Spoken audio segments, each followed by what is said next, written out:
determinantes para las personas, que son sus ingresos, su trabajo, etcétera. En salud pública les llamamos determinantes sociales de la salud y son muy importantes para nosotros. Y también hablaré sobre la estructura y los elementos de la oferta de servicios de salud, que ahora es una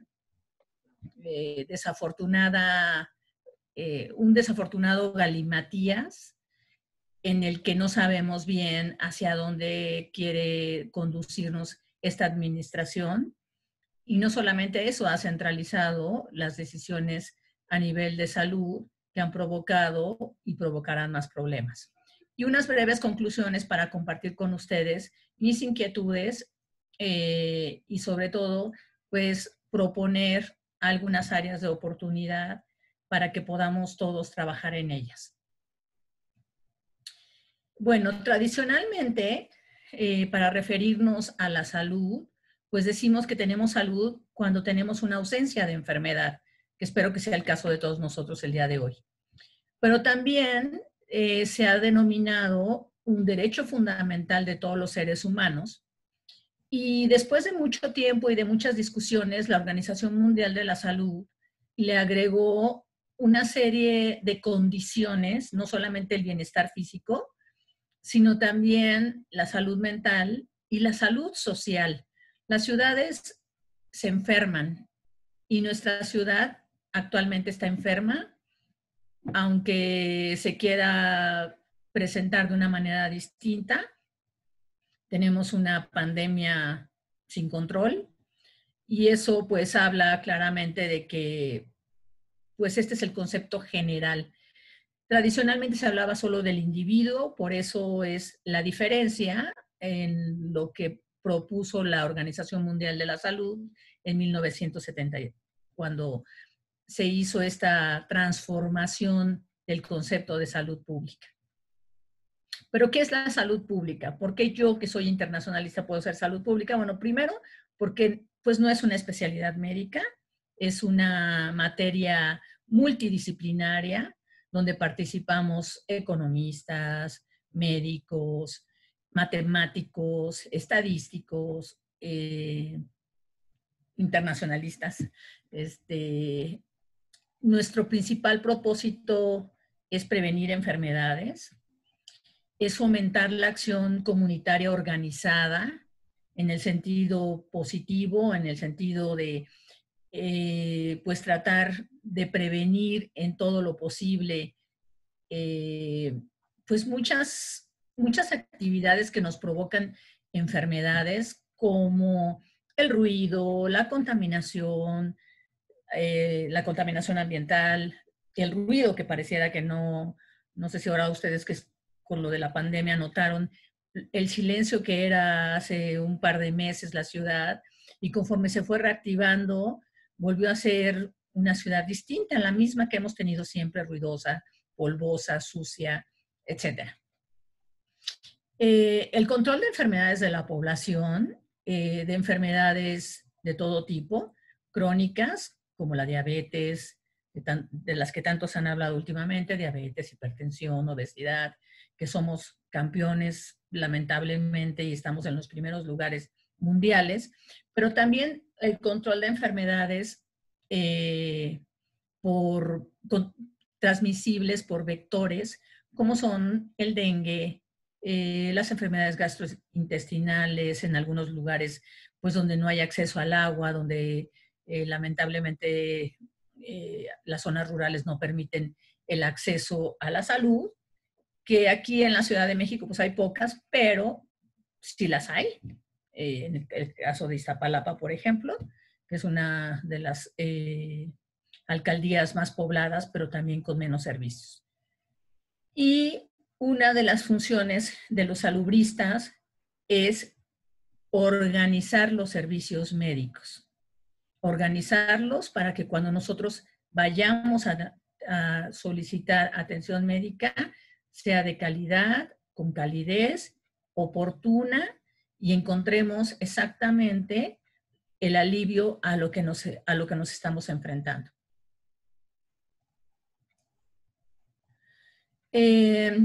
Frank, que ha sido desde mi punto de vista, uno de los más innovadores secretarios de salud, no solo porque creó el Seguro Popular, sino también porque empezó a introducir junto con Guillermo Soberón, que fue otro pues revolucionario de la salud, tanto rector de nuestra máxima casa de estudios, que es la Universidad Nacional Autónoma de México, como secretario de salud, empezaron a involucrar estas diversas disciplinas de las que yo hablaba y empezaron a hablar de colectividades, no solamente de, de, de personas, sino también de colectividades.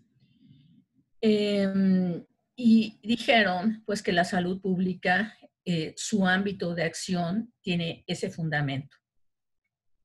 Hay muchas áreas de oportunidad aún y algunos de ellos los iré mencionando al final, pero solo los quiero enunciar ahorita al principio para que cuando lleguemos a estos enunciados, pues estemos un poco más afines con los conceptos. Una de ellas es la participación activa en la promoción de la salud. No se trata de firmar acuerdos para que sepamos que existe la diabetes, la hipertensión y la obesidad, como hizo hoy la doctora Claudia Sheinbaum, donde pareciera descubrir el que hay estas enfermedades en los ciudadanos que habitamos esta ciudad, sino medidas preventivas muy a tiempo, en informándole a los ciudadanos los riesgos que se corren cuando se padece todo eso y cómo se vincula ahora al COVID-19. Estoy cierta de que si no hubiera habido esta pandemia, jamás se hubieran interesado en esos temas, como no lo habían hecho, ni siquiera hay una breve descripción en los programas que aparecen en la página web de la Secretaría de Salud de la Ciudad de México, y pues me parece pues como insuficiente lo que anunciaron hoy, porque no nos dice nada nuevo. Debemos elaborar políticas públicas sanas, y eso quiere decir que, por ejemplo, estamos pagando impuestos por comida chatarra y refrescos y cigarros para los que fuman, pero no sabemos a dónde se han ido esos impuestos. No se han ido precisamente a programas de salud que pudieran favorecer primero la introducción y la educación en los niños y jóvenes, porque también somos campeones en obesidad infantil. Entonces, pues ese es un ejemplo en el que pagamos un impuesto muy alto sin que necesariamente tengamos claro a dónde se destinan esos recursos. La creación de ambientes favorables. Este es un punto muy importante porque quizá ustedes recuerden que el año pasado tuvimos en los meses de sequía varios incendios, como abril y mayo más o menos, alrededor de la ciudad, que provocaron muchos problemas de salud en cuestiones respiratorias, y se tuvieron que suspender hasta eventos deportivos pues que se hacen obviamente al exterior, sin que se haya pues hecho después de eso un dictamen, saber cuántas personas se enfermaron, un informe. Debemos pedirle a las autoridades sanitarias que nos informen qué pasa en todas esas contingencias ambientales que padecemos los ciudadanos, tanto en la época de sequía como en la época invernal. El reforzamiento de la acción comunitaria de la que hablaba yo al principio, que es muy importante y que tiene que ver con la difusión y promoción de programas, de cadenas sanitarias, de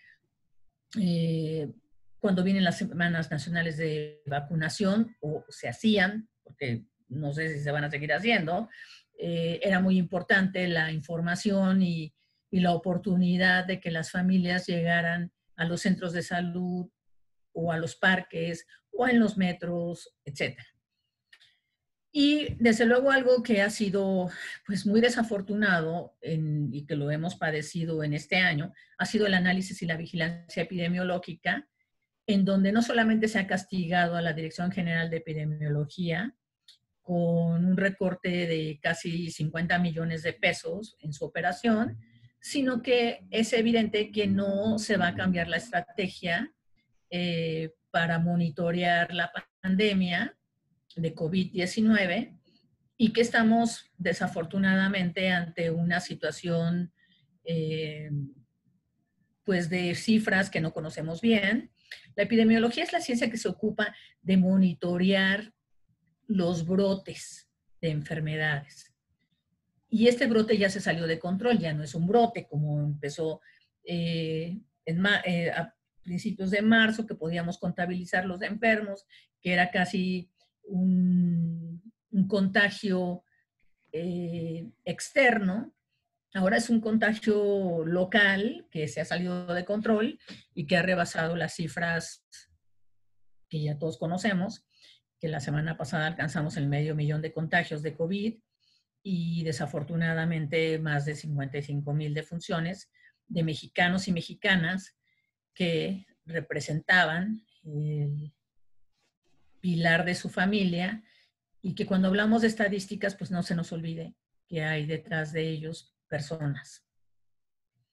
Es importante también hacer notar que pues debemos tener un cambio de nombre a la Ley de Salud Local, se sigue llamando Ley de Salud del Distrito Federal, y eso pues hace, aunque es obviamente, no soy abogada, pero es supletoria, como dicen los abogados, a la ley de la Ciudad de México, pues por esta gravedad de la situación, yo creo que es el momento oportuno de proponer esa reforma y ajustar la ley local con la ley federal a los nuevos conceptos y a los nuevos preceptos que ha impulsado esta administración federal.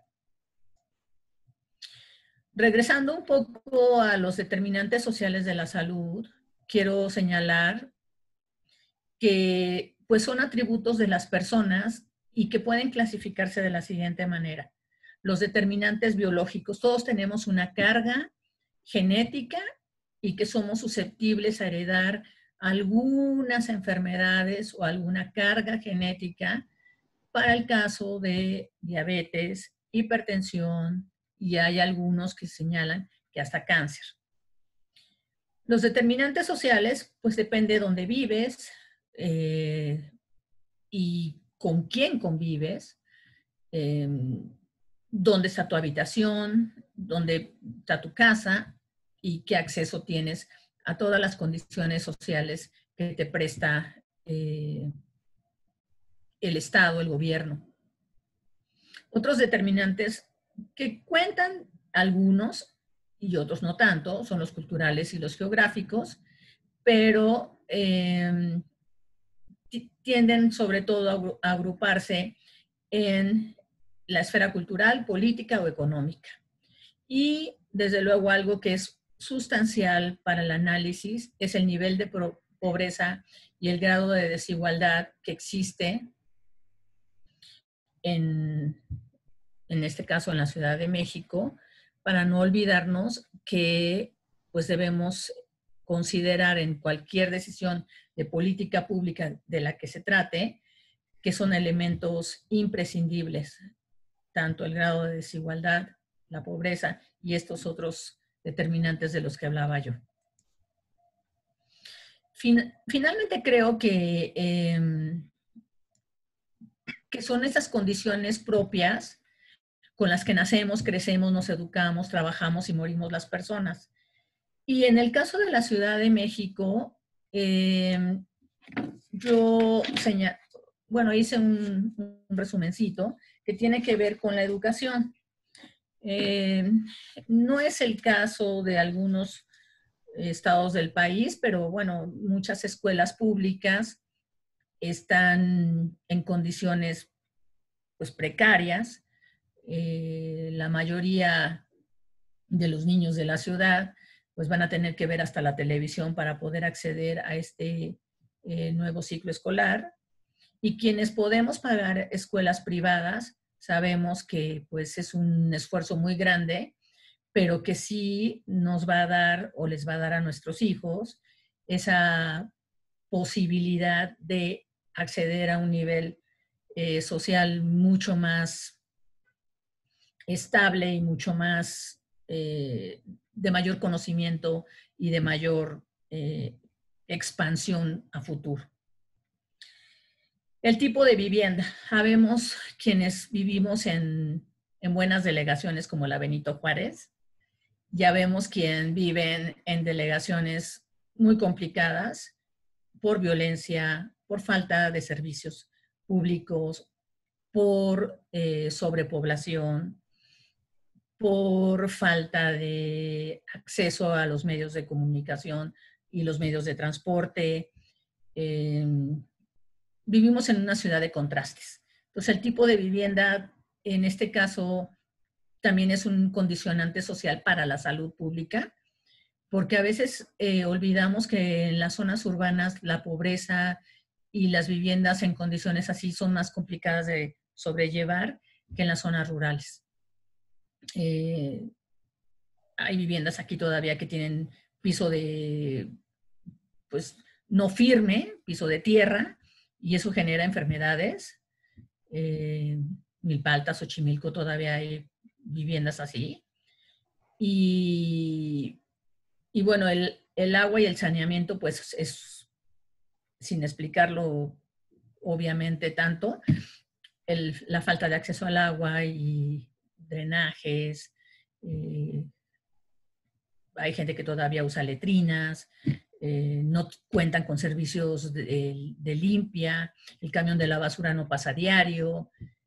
Todo eso genera evidentemente condicionantes para la salud o determinantes.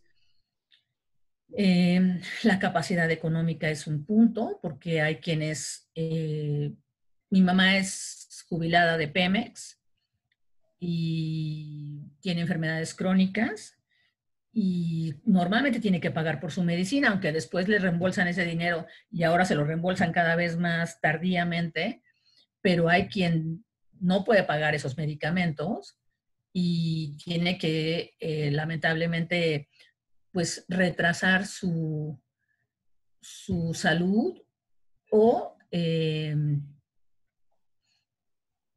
pues aplazar su recuperación. Y eso cada vez se va a dar más en este año y el que viene. Y una cosa que es muy importante tener en cuenta es que la salud funciona cuando tenemos un acceso a un acceso efectivo al sistema de salud. Podrá ser un derecho, podrá ser un grado de bienestar, pero no es igual tener un derecho que tener un acceso. Y ahorita les voy a explicar por qué. Ahí.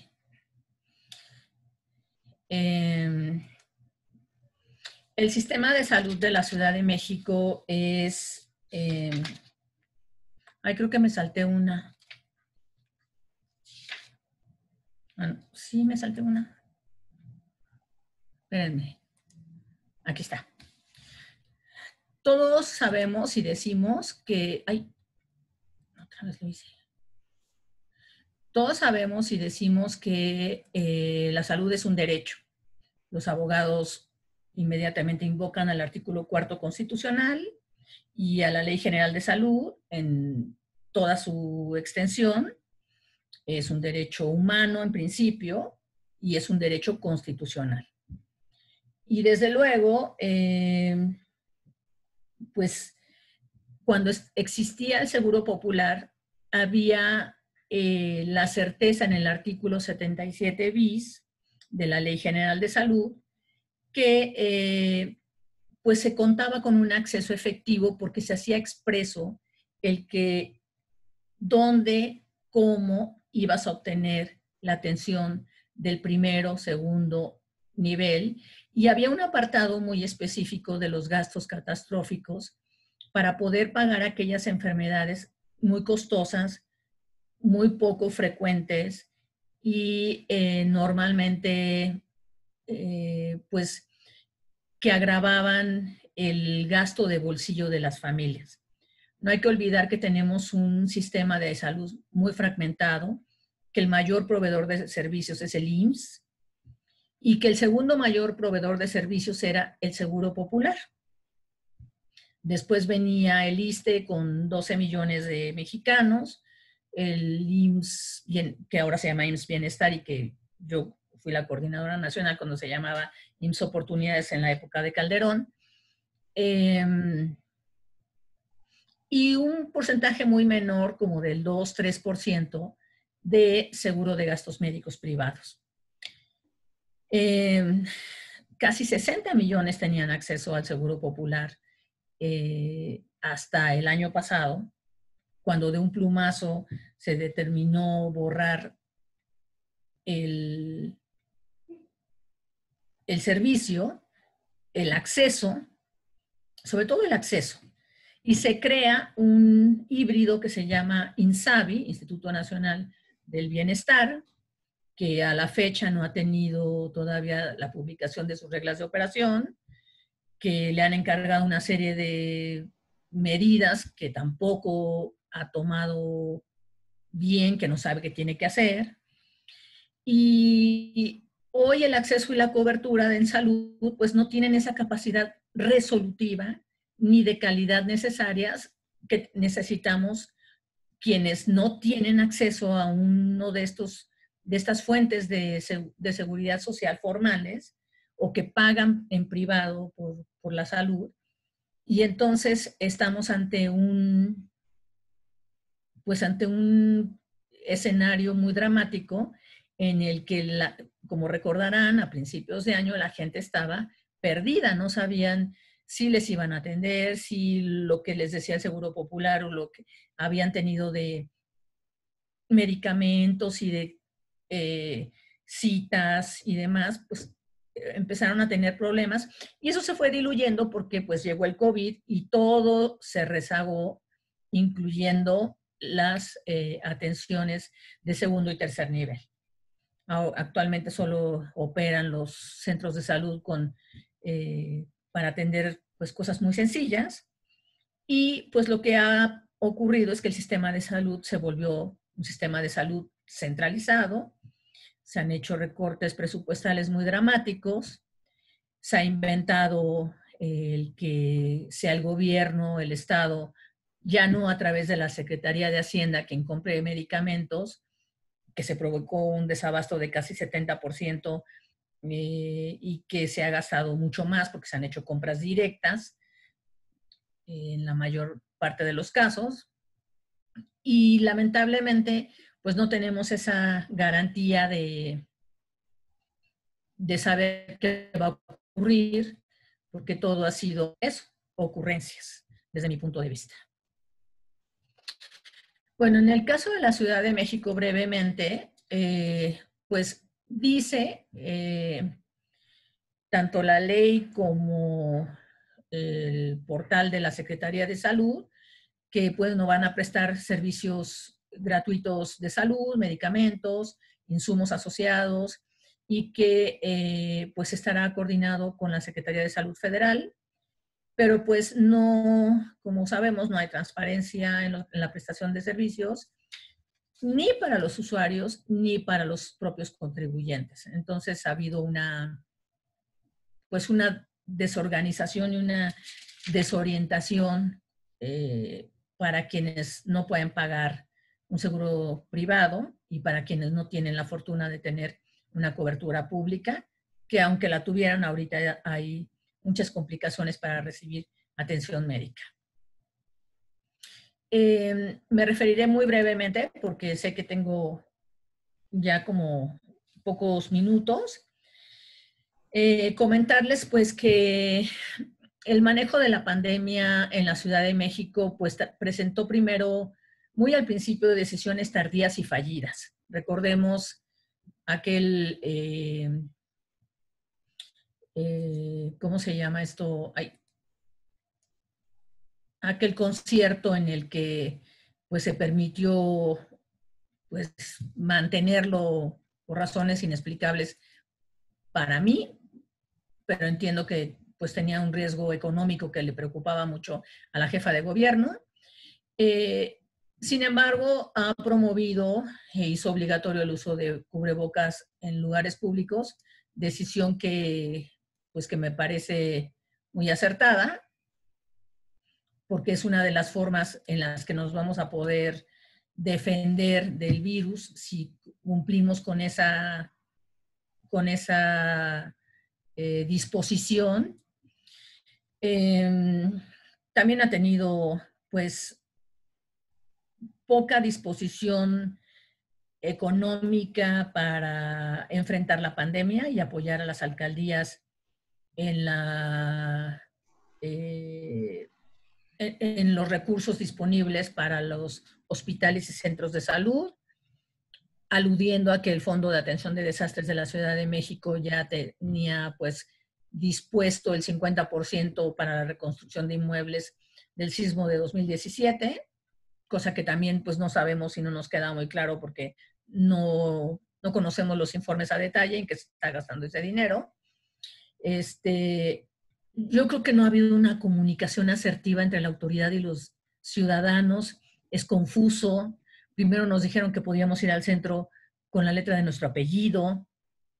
Es confuso hablar de un semáforo epidemiológico porque los semáforos solo tienen 3 luces, los semáforos que vemos en la calle.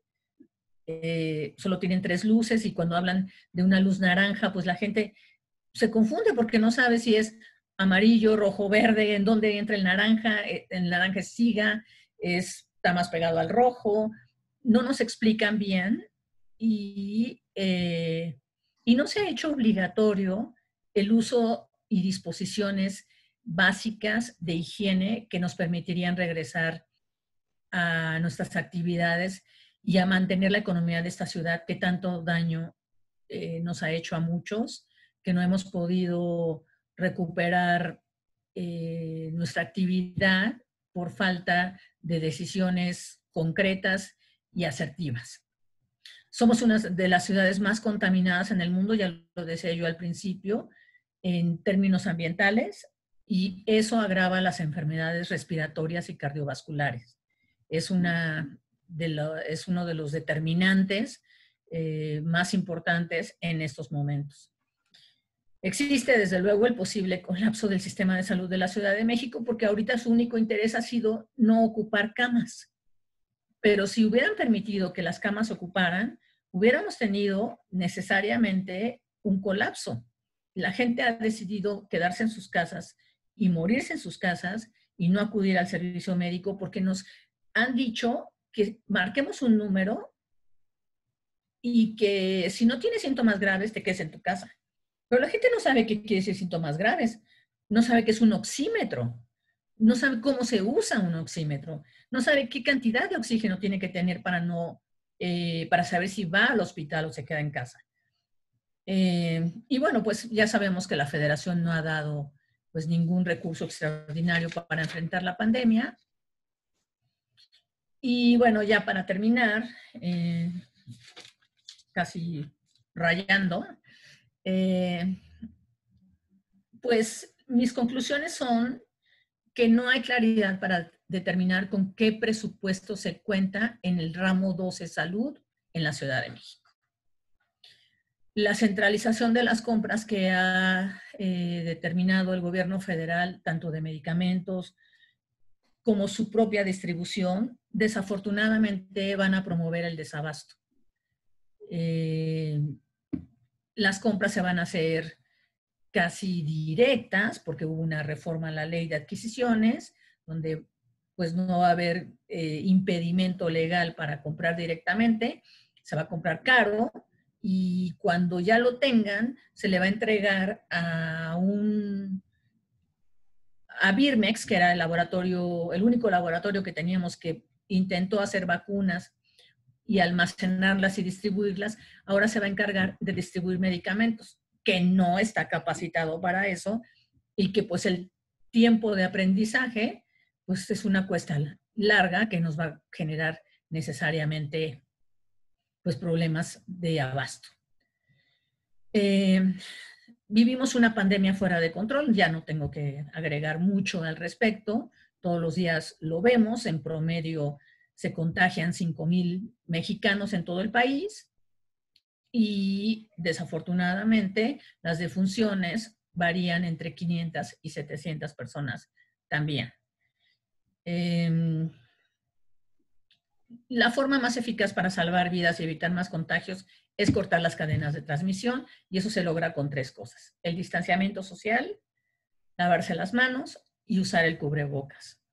Está probado, no porque lo diga yo, no por llevarle la contraria a este gobierno, pero lo han dicho científicos como Mario Molina, por ejemplo, que tienen pruebas y lo han medido muy claramente, en el que está más que claro que si lo hacemos considerando que es una enfermedad que se transmite de persona a persona y que cuando hablamos expulsamos gotas de saliva o podemos estornudar o al revés, nosotros ser receptores de estas cosas, si estamos protegidos, pues nos vamos a mantener sanos y no y evitar una enfermedad que desafortunadamente en muchos casos ha sido pues mortal. Eh, Creo que ya es hora de cambiar, pues como decía yo, la ley de salud y actualizarla en nombre y en algunas cosas. Eh, Ha faltado una coordinación administrativa y funcional y hasta legal entre la Secretaría de Salud y la que se llama Gestión Integral de Riesgos y Protección Civil. Cuando pensamos en protección civil en la Ciudad de México, pensamos en lluvias y en terremotos, pero protección civil también tiene que ver con pandemias. Es una de, o sea, una de las funciones es eso, proteger a los ciudadanos de peligros y riesgos y un acompañamiento a víctimas de catástrofes. Entonces, esta es una catástrofe y debería haber una gestión pues mucho más integrada de trabajo entre ambas secretarías. Y un tema último que no lo mencioné en mi ponencia, pero que me gusta mucho y que también lo estudio frecuentemente es la violencia. La violencia ya es un problema de salud pública y se ha demostrado que en este confinamiento, en este distanciamiento social, ha habido violencia intrafamiliar y debemos ser mucho más exigentes en proteger a las víctimas en este distanciamiento social y estar más al pendiente de cómo las vamos a apoyar mientras sigamos encerrados. Y pues les agradezco mucho su atención, espero que se cuiden y pues estoy atenta si tienen alguna inquietud o pregunta. Muchas gracias, Eric. Muchas gracias, Gerardo. Al contrario, muchas gracias, maestra Carolina, por tu amable exposición y sobre todo muy interesante y relevante para la situación que estamos viviendo actualmente. Y bueno, entonces, ahora sí pasamos a la sesión de preguntas y respuestas. Como hemos venido haciendo normalmente hacemos rondas de 3 preguntas, participan los compañeros en el orden en que han levantado su mano, se hace una ronda de 3 preguntas y te cedo la palabra, maestra, para que nos apoyes con la respuesta y nuevamente hacemos otra ronda, ¿no? Entonces, ahorita por lo pronto, miren, como me aparece el orden en mi pantalla, tenemos a Oscar Camacho, a Héctor Castañeda, a César Liera, Lisa Carmona, Omar Armenta, Martín Reyes y Mónica Arellano. Entonces, vamos solventando estas preguntas e iniciamos con Oscar Camacho. Nada más les recuerdo que por favor activen su cámara mientras hacen la pregunta. Hola, ¿qué Oscar, tal? Buenas tardes. hola, Oye, Carolina, muy breve, ¿cómo revertimos tanta insensatez, tanta indolencia, tanta insensibilidad, tanta incompetencia? ¿Cómo le hacemos? Más allá de que ojalá que en el 2021 podamos revertir el Congreso la Cámara de Diputados, pero bueno, ¿cómo lo hacemos mientras hay impugnación? Es posible impugnar constitucionalmente, además de los posicionamientos políticos que finalmente me parece que esos no le importan a López Obrador y no le importa a la transformación de Cuarta. ¿Contesto o esperamos otras dos preguntas? Esperamos otras dos preguntas. Muchas gracias, Oscar. Continuamos con Héctor Castañeda. Por favor, Héctor, dispones de un minuto.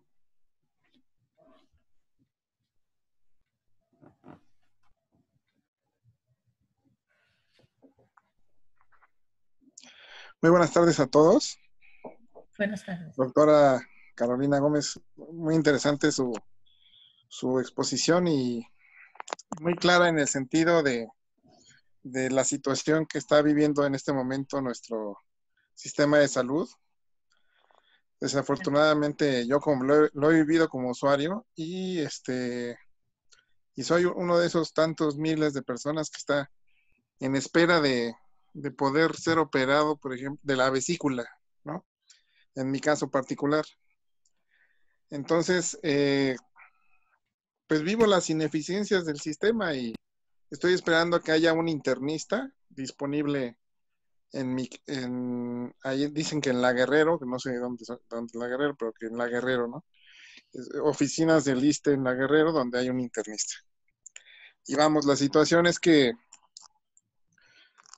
¿qué vamos a hacer los ciudadanos de a pie con esa burocracia que nos está matando? De acuerdo, muchas gracias, Héctor.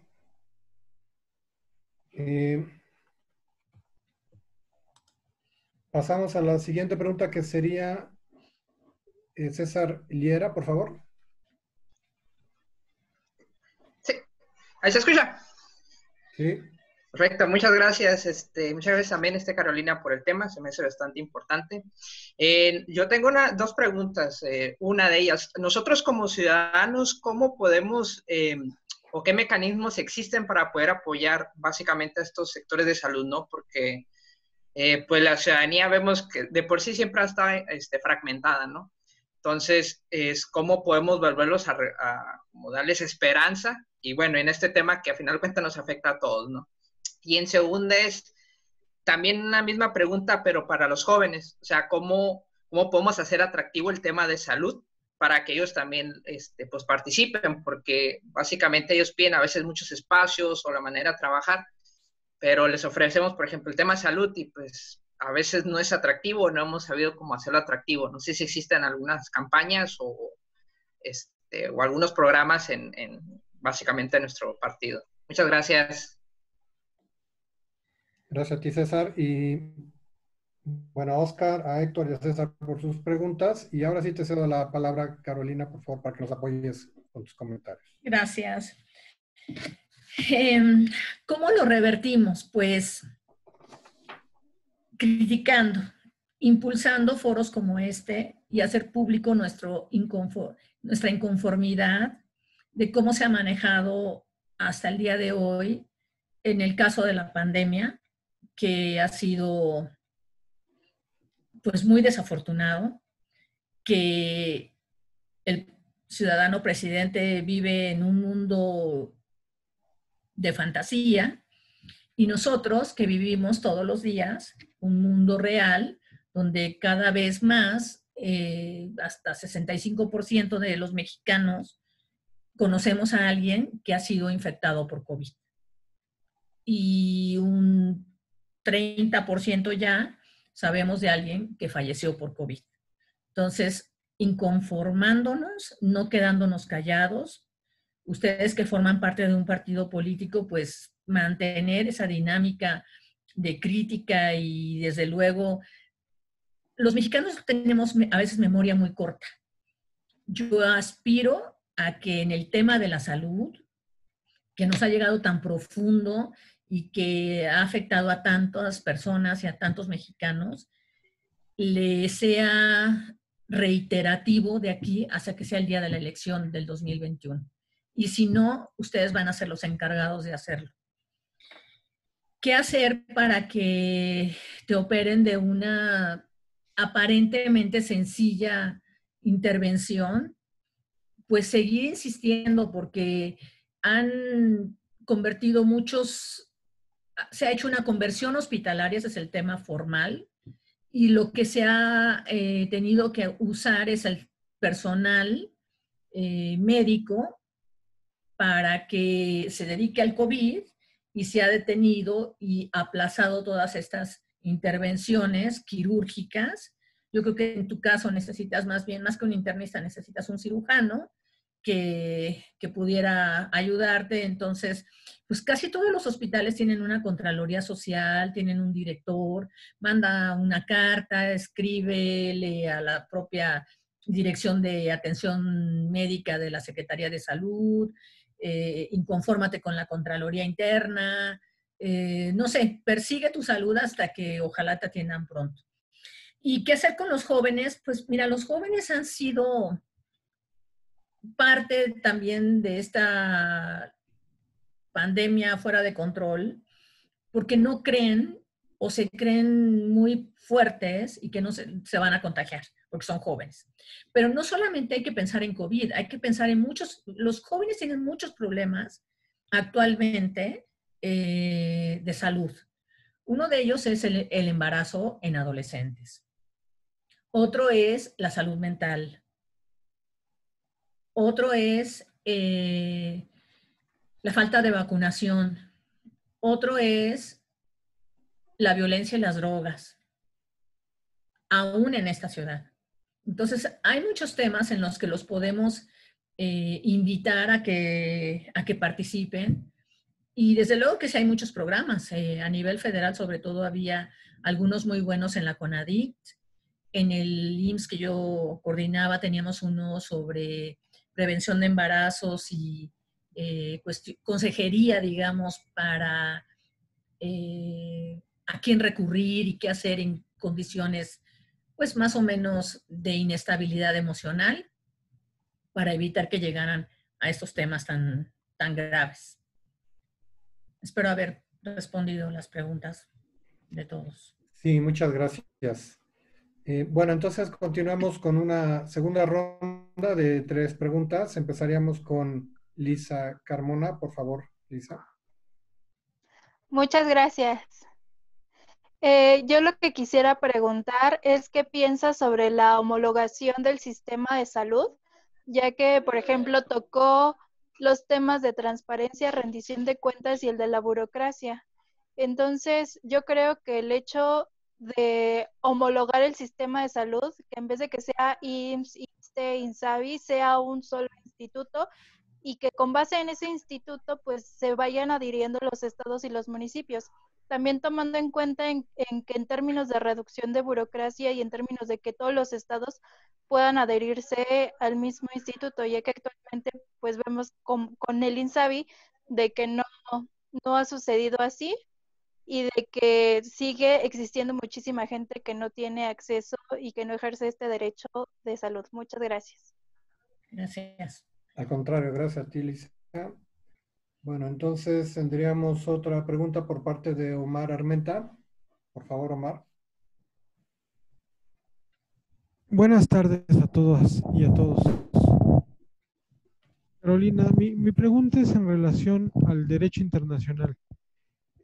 Como ya lo expresaste, el artículo 4 de nuestra Carta Magna nos otorga ese derecho, y es un derecho internacional, es un derecho humano. Al incumplir el gobierno y al haber omisiones tan graves, porque yo creo que esto ya es grave, o sea, ya estamos cayendo en desesperación, ¿qué podemos hacer ante la Corte Internacional y la Corte Interamericana, ya sea para fincar responsabilidades o ejercer cierta presión para que esto cambie y mejoren las condiciones y las medidas sanitarias, las medidas en general que está tomando nuestro gobierno? Gracias. Gracias a ti, Omar. Y tendríamos una pregunta más por parte de Martín Reyes. Por favor, Martín. Sí, buenas tardes. Buenas tardes, felicidades, maestra Carolina. Buenas tardes. Me parece que la salud para una sociedad es como cuando vamos a un restaurante, nos damos cuenta que si los baños están sucios, la cocina lo está. La salud de este país, en esta sociedad, desgraciadamente, padece de todo ello. La gente que vota escucha de cada político el diagnóstico, la obesidad y todo ello. Vaya, lo mismo. Y habla de el artículo 4 de derechos humanos. Los abogados sabemos que estos son principios aspiracionales. Finalmente es complicado. Tal vez la gente que sabe se va a los amparos, etcétera. Sin embargo, ¿cuál pensarías tú que sería la política pública específica que daría una solución concreta a esta burocracia, a esto que quiere la gente que vota, que es un resultado concreto en que no haya enfermedad? Gracias. Gracias a ti, Martín. Bueno, entonces muchas gracias a Lisa, Mara, Martín por sus preguntas y te cedo la palabra, maestra Carolina, por favor. Lisa, se ha intentado de todas formas en varias administraciones hacer un solo sistema de salud y se había logrado en alguna forma con el Seguro Popular en el pago de servicios que se intercambiaban entre algunas dependencias como entre el IMSS y el ISSSTE, entre las secretarías de salud estatales y los IMSS, los hospitales que están en cada una de las entidades. El propósito de este gobierno de izquierda era eso, hacer un sistema de salud homologado y único. El problema es que el financiamiento y los sindicatos y el tipo de contrato de los trabajadores no ha permitido esa fusión. Y parecieran cosas muy administrativas, pero son contundentes. Cada uno tiene su apartado, algunos somos apartado A, otros somos apartado B, otros somos, te digo, con seguro de gastos médicos privados, y la mayor parte que tenía una representación o un financiamiento, que en este caso era a través del Seguro Popular, pues ahora está en el limbo porque no sabemos, y hay casos dramáticos y al mismo tiempo fáciles de solucionar, como el caso de Héctor, que está esperando una cama de un quirófano para hacer una intervención quirúrgica y pues no lo ha conseguido. En el caso de las otras dos preguntas, desde luego que se pueden hacer demandas y ya lo intentaron los gobernadores de esta alianza federal, creo que se llama, estos gobernadores que están en contra de Hugo López-Gatell, y han enviado escritos ante la Comisión Interamericana de Derechos Humanos, porque la salud es un derecho humano, y desde luego que hay posibilidades de denunciar que estamos ante las manos de gente inexperta que está poniendo en riesgo la salud de 120 millones de personas en este país. No tendremos una vacuna pronto y cuando la tengamos, pues vamos a ver a quién le toca primero la vacuna y quiénes de nosotros vamos a ser los afortunados que nos vacunen de COVID. Y ojalá podamos vacunarnos de influenza, que ya está prácticamente a la vuelta de la esquina ahora en octubre, que empieza esa temporada, porque tuvimos desabastos de vacunas básicas, de vacunas que se deben poner a los recién nacidos, a los niños, a los jóvenes, a las embarazadas. Entonces sí estamos ante un panorama difícil. ¿Qué resultados concretos esperamos? Pues esperemos que ocurra esa organización de los ciudadanos que siempre se ha demostrado en México y que pues yo soy bastante optimista, de que si nos imponemos a cuidarnos nosotros mismos, vamos a poder hacer mucho, al menos en este tema del COVID, y las demás cosas pues espero que puedan irse solucionando poco a poco. conforme se vayan dando, pues va a haber voces obviamente en contra, y ustedes pues no dejen de machacar con su clientela política de que estamos pues obviamente ante un riesgo de que estas cosas se sigan dando y que no olviden pues todas las cosas que hemos padecido. Y pues creo que espero haber respondido las preguntas de todos. Sí, muchas gracias, Carolina. Continuamos con una tercera ronda de 3 preguntas. Empezaríamos, por favor, con Fátima Jiménez. Fátima, por favor. Hola, ¿se escucha? Un minuto. Sí, sí, se Sí. escucha. ¿Sí se escucha? Bueno, Sí. creo que ya me ganaron las preguntas anteriores, pero vayámonos a esto. Observo que obviamente tenemos que criticar la situación de cómo está manejando el actual gobierno la pandemia, ¿no?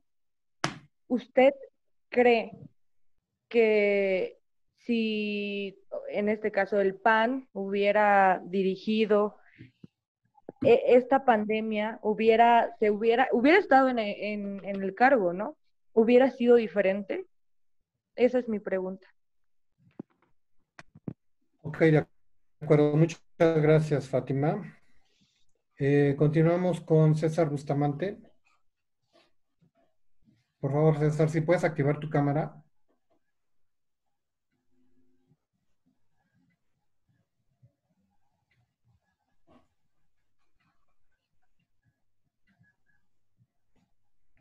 Hola.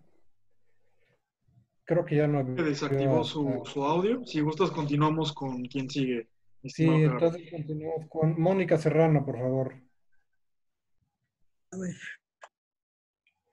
Igual desactivar tu cámara, activar tu cámara, por favor, Mónica.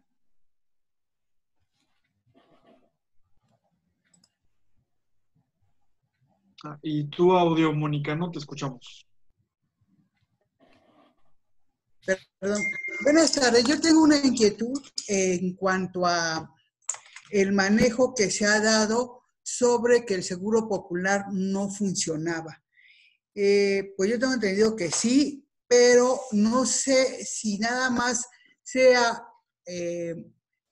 los dichos a nivel popular, pero si existan investigaciones o si ya existan personas sancionadas. No sé si usted tenga conocimiento sobre este particular que me pudiera informar. Muchas gracias. Gracias a ti, Mónica. Y la tercera pregunta de esta ronda sería, por favor, Jorge Palacios. Buenas tardes a todos, ¿cómo están? Primeramente, saludar y felicitar a la maestra Carolina Gómez por su exposición y comentarle que coincido plenamente con usted en el sentido de que la violencia es un problema de salud pública. Tan es así que en la 5ª legislatura propusimos una adición al artículo 63, fracción 3ª de la Ley de Salud del Distrito Federal, para que se incorporara que el acoso laboral y la violencia e intimidación en el ámbito escolar, o el llamado bullying, fueran considerados y reconocidos como un problema de salud pública. Muchas gracias. Gracias, Jorge. Bueno, ok, les cedo la palabra entonces a la maestra Carolina para que nos hable con esas 3 preguntas. Gracias a Fátima, Mónica y Jorge por sus preguntas. Fátima, en el 2009 sí participé en la atención y la contención de la pandemia en las zonas rurales, coordinando pues todo el mecanismo de atención médica y preventiva en 78 hospitales y aquí en la Ciudad de México con unidades médicas ambulantes, digamos. Pero la diferencia entre aquella pandemia y esta es que en 2009 teníamos una vacuna y sabíamos más o menos, se originó en México y por eso nos descompensó al principio, pero teníamos un presidente que tomaba decisiones, que nos exigía cada día reportes y soluciones, y que se consideraba en todo momento la salud y la vida de los mexicanos. Nosotros nunca pusimos en riesgo la salud de nadie, y sí tuvimos un incremento lamentable en la mortalidad materna, porque muchas mujeres embarazadas no se vacunaron en tiempo, y cuando ya iban a dar a luz, pues tenían esa complicación pulmonar por haber sido contagiadas. Entonces, normalmente la época para vacunarse es entre octubre y el mes de enero, a más tardar febrero, y la pandemia llegó aquí en abril. Entonces, pues ya tuvimos un riesgo muy importante. Te contesto francamente que creo que sí hubiéramos dado mejores resultados, y no hubiéramos escondido números, porque eso fue una de las cosas que más hacíamos. Reportes informativos que nos pedía el secretario de Salud en ese entonces, José Ángel Córdoba, y nosotros en todas las dependencias de salud pública estábamos obligados a mandar el reporte en un sistema que se capturaba todos los días, y puntualmente debía estar capturada esa información. Sobre la pregunta de Mónica Serrano, si el Seguro Popular no funcionaba, digamos que le faltaba supervisión financiera. Los gobernadores lo usaron como su caja chica para las elecciones normalmente. Casi muchos secretarios de salud se convirtieron después en gobernadores, como uno de San Luis Potosí, otro de Tamaulipas. Y faltaba mucha supervisión de la federación en qué se gastaba el dinero de los estados. Pero funcionaba para los usuarios, y eso creo que era el fin más importante. Faltó, desde luego, una auditoría mucho más cercana y una supervisión más cercana del gobierno federal, pero funcionaba para los usuarios y les daba certeza.